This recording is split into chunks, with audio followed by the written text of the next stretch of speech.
هنعمل النهارده مع بعض طبق مكرونه محمر وتحفه زي ما انت شايفه كده. الطبق بتاعنا النهارده كله لون واحد، ولا في واحده حمراء ولا واحده خضراء ولا واحده بيضه ولا واحده سوداء ولا واحده صفراء، ولا الاشكال والالوان اللي احنا بنشوفها. الطبق بتاع النهارده هقول لك ازاي تطلعي المكرونه بتاعتك تكون كلها لون واحد زي ما انت شايفه كده، وتكون الواحده بوحدتها مفيش واحده لازقه في التانيه، وطبعا مش معجنه ومستويه جدا وطعمها تحفه.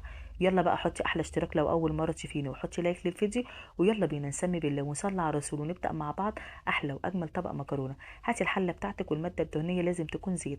طالما هنحمر رز مكرونه اساسي الزيت، ما ينفعش نحط سمنه لان السمنه بتاعتنا بتطفي لون المكرونه بتاعتنا والرز. اهم خطوه ان لازم يكون زيت بس فقط لا غير، عشان تدينا لون ذهبي وشكل جميل بعد السوا.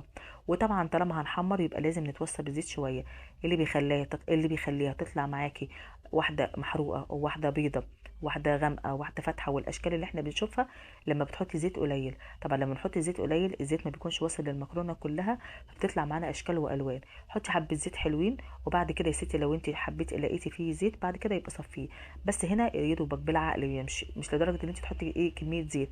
هتحطي حبه حلوين كده اهوت، يعني زي ما انت شايفه كده نص كوبايه على نص كيلو المكرونه، عشان تطلع معاكي محمره جدا ومظبوطه وتكون كلها لون واحد. والخطوه التانية عشان تطلع معاكي برضو نفس الكلام اللي انا بقوله، ان لازم ايدك دي تبقى على طول مستمره، تجيبي اللي تحت فوق واللي تحت واللي فوق تحت وتشقلبي وتقلبي كده زي ما انت شايفه.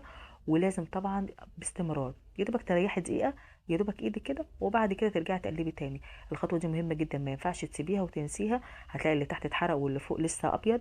طبعا لا، احنا هنا عايزين نديها كلها لون واحد، فلازم احرك ايدي وافضل اقلب، اجيب اللي تحت فوق واللي فوق تحت، واشقلب كده شقلب واقلب كده زي ما انت شايفه كده، عشان تديكي لون واحد. وطبعا ما تنسيش الميه تحطيها على النار. الميه اهم حاجه تحطيها قبل المكرونه، لان المكرونه ما بتاخدش وقت على النار. والمكرونه بتاعتنا عشان تطلع معاكي مش معجنه وتطلع معاكي مظبوطه لازم تكون ميه مغليه، بلاش ميه من الحنفيه. تمام، متفقين متفقين. لو وصلتي معايا بقى لغايه هنا ما تنسيش اختك حبيبتك لو اول مره تشوفيني تعملي لي احلى اشتراك من ايدك، وتحطي لايك للفيديو، وتكتبي لي تعليق حلو كده، وتكتبي لي كلمه حلوه كده وتراضيني، وتقولي لي حبيبه قلبي بتتابعني منين. بيفرق معايا جدا طبعا تعليقاتكم اللي انت بتكتبيها لي وبتقولي لي حبايبي بيتابعوني منين. وبيفرق اللايك طبعا جدا جدا جدا في الفيديو. اللايك يا جماعه بيرفع في الفيديو. والقناه بتاعتي اليومين دول بعافيه شويه، عايزه بقى تشجيعاتكم مني وعايزه دعواتكم ليا عشان ارجع اقف تاني على رجليا. هنا بقى وصلنا للون الواحد، اللون واحد زي ما انت شايفه كده.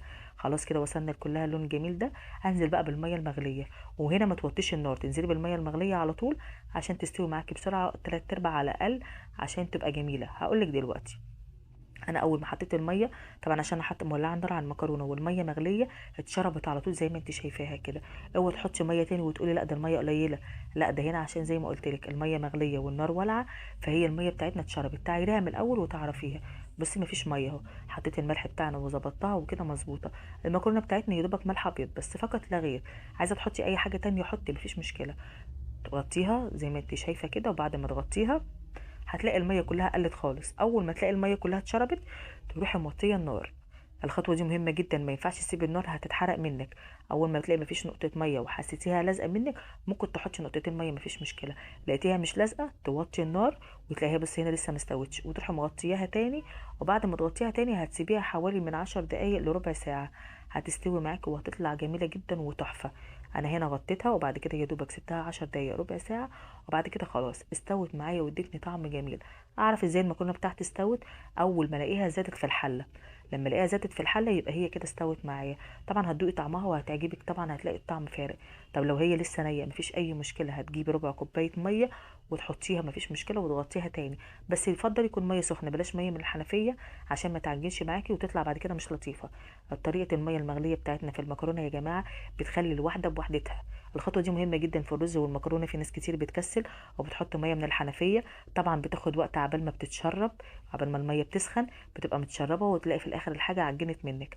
عشان تطلع معاكي زي الشكل اللي انت شايفاه الجميل ده، وتطلع معاكي الواحده بوحدتها، ما تكسليش وتطنشي وتحطي ميه من الحنفيه. حطي الميه على النار قبل ما تبداي. طبعا المكرونه النهارده طعمها تحفه وجميله جدا وسهله واقتصاديه. يا رب يكون عجبك الفيديو. بألف هنا.